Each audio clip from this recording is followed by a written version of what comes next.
1 a.m.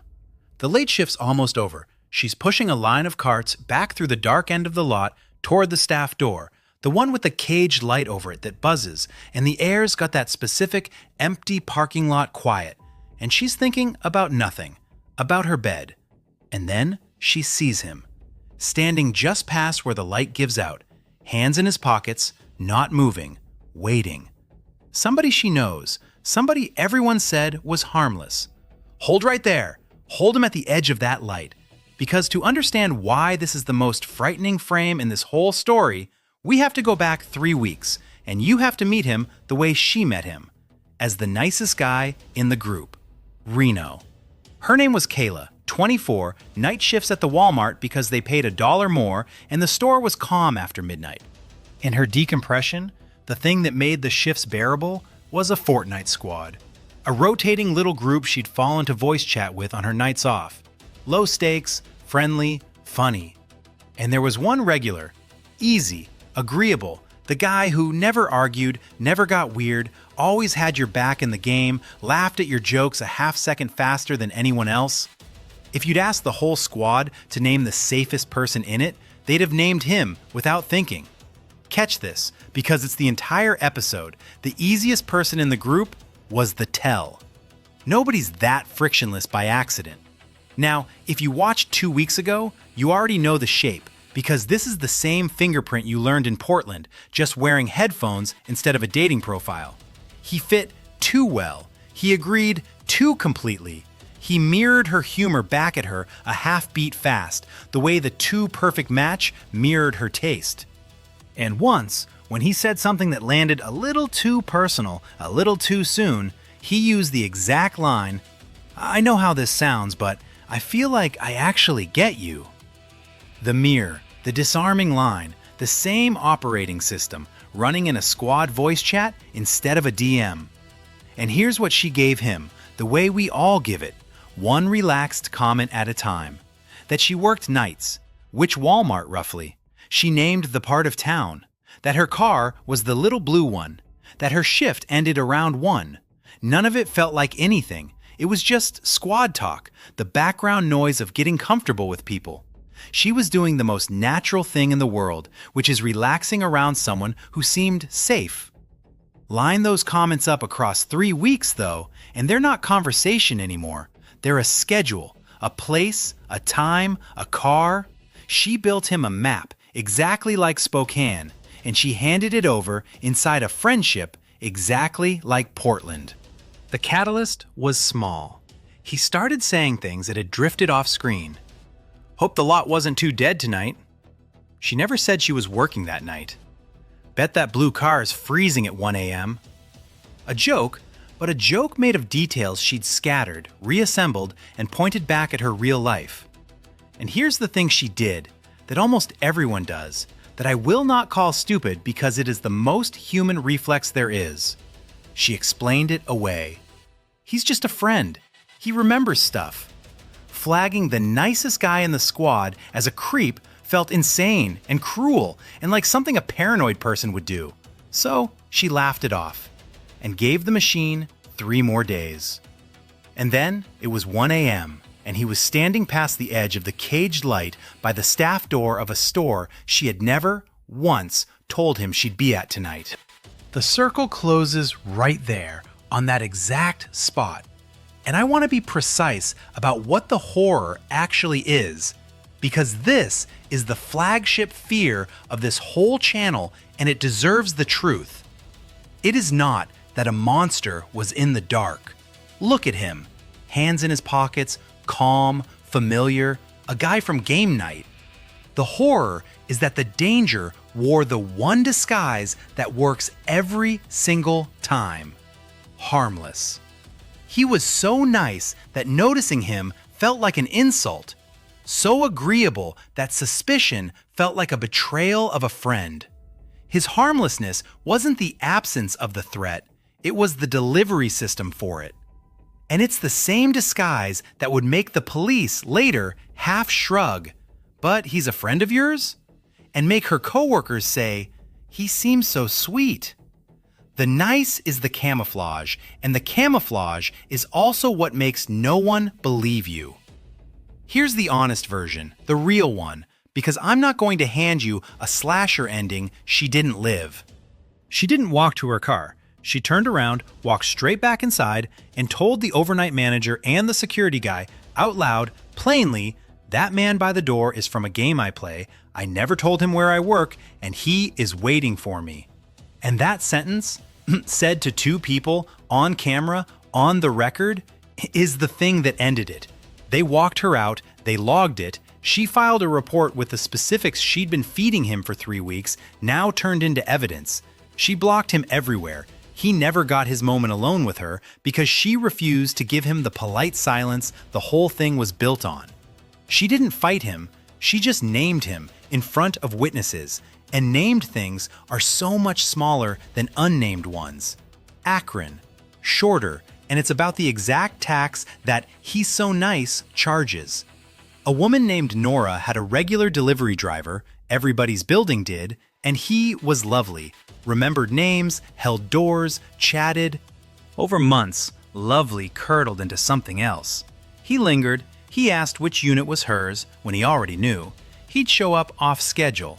And every single neighbor felt it, and every single neighbor said nothing, for the identical reason. He's so nice. Who wants to be the person who reported the nice delivery guy? Catch this, because it's the mechanism, not the man. His niceness was doing collective work. It wasn't disarming one person, it was disarming a whole building. Each person privately uneasy, and each one certain they'd be the crazy one for saying it first. That's the genius of the harmless disguise at scale. It manufactures a silence that everyone maintains alone. What broke it was boring and beautiful.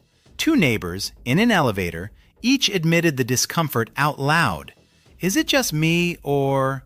And the second the sentence was shared, it stopped being paranoia and became a pattern.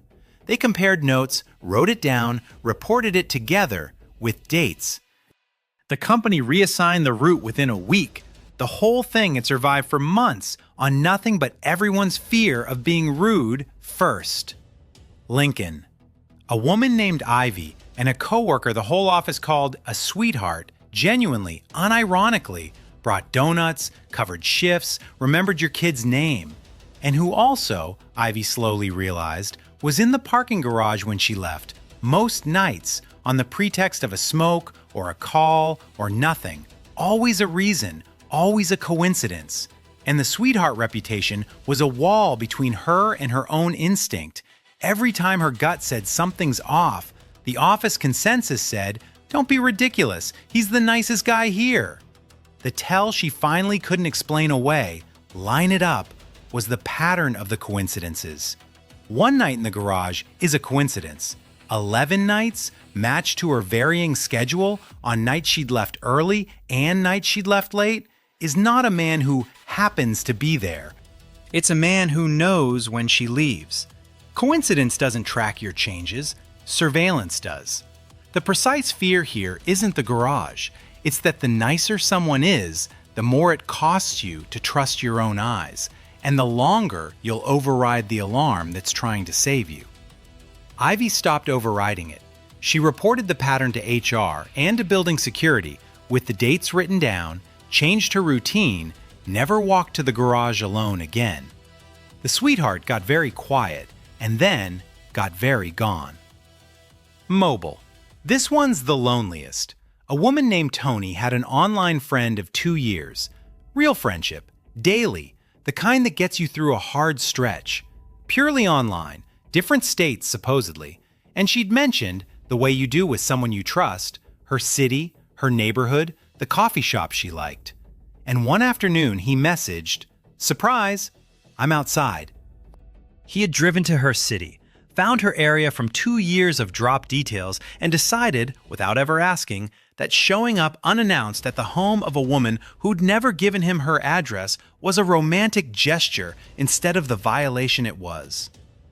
Catch the thing that makes this chilling instead of sweet, because he genuinely believed it was sweet, and so might some part of you for half a second. 2 years of trust is exactly what made it dangerous. She'd handed him the map slowly, lovingly, believing that closeness was the same as safety.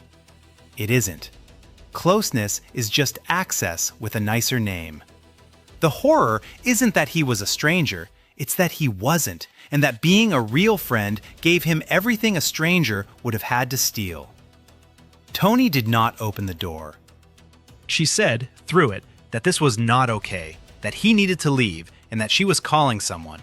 And she did, a friend, and then the non-emergency line, and stayed on the phone, doors locked, until he left. The friendship was over the instant "I'm outside" arrived, because a person who'll cross that line once has told you where their line is. She was right to end it. Being sad about it doesn't make her wrong. Green Bay. Last one, and this is the one where somebody does it right from the very first second, so you can see the whole defense in one clean move. A woman named Sage started getting attention from a new guy in her orbit. Friend of a friend, pleasant, and fast. Way too fast, with a warmth that outran the actual amount of time they'd known each other. And Sage, who'd heard every story you've heard tonight, didn't wait to see if it curdled. On day one, she said the quiet part out loud, to her friends, in plain words. "He's moving faster than makes sense. It's giving me a weird feeling, and I'm telling you now so it's on the record, and so you'll believe me if I bring it up again." That sentence is the entire lesson of Signal, start to finish, so let it land. She didn't accuse him of anything, she didn't need proof, she just refused, out loud and early, to carry the discomfort alone and silently, the way every story tonight ran on people doing.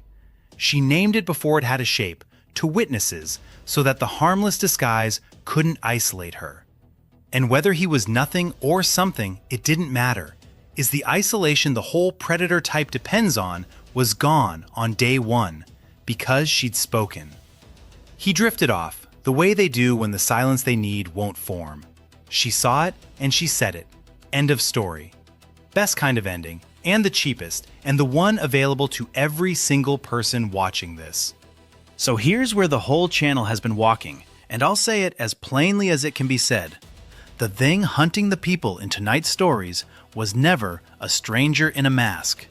It was a disguise called harmless, nice, familiar, easy, the person no one wanted to be rude about. And it works because we are trained to treat rudeness as a bigger sin than danger. "He was always so nice" is not evidence that you're safe. It is the exact sentence the disguise is built to produce. You don't fix that by becoming cold or paranoid or suspicious of every kind person, because most kind people are just kind. You fix it with the one move that ran through all 5 tonight. When your gut speaks, you say it out loud, early, to someone, on the record, before you have proof, before it's polite, before you're sure. Naming it is the whole defense. Named things are small. It's the unnamed ones that wait by the door. That's Signal. Closed. Go back to Portland if you want to see how early the tell was sitting there. And on Saturday, we stopped talking about strangers altogether. Because sometimes the most dangerous person in the house isn't someone who found their way in. It's someone who was always allowed to be there. Family. Catch this. It comes back. Night, watch out.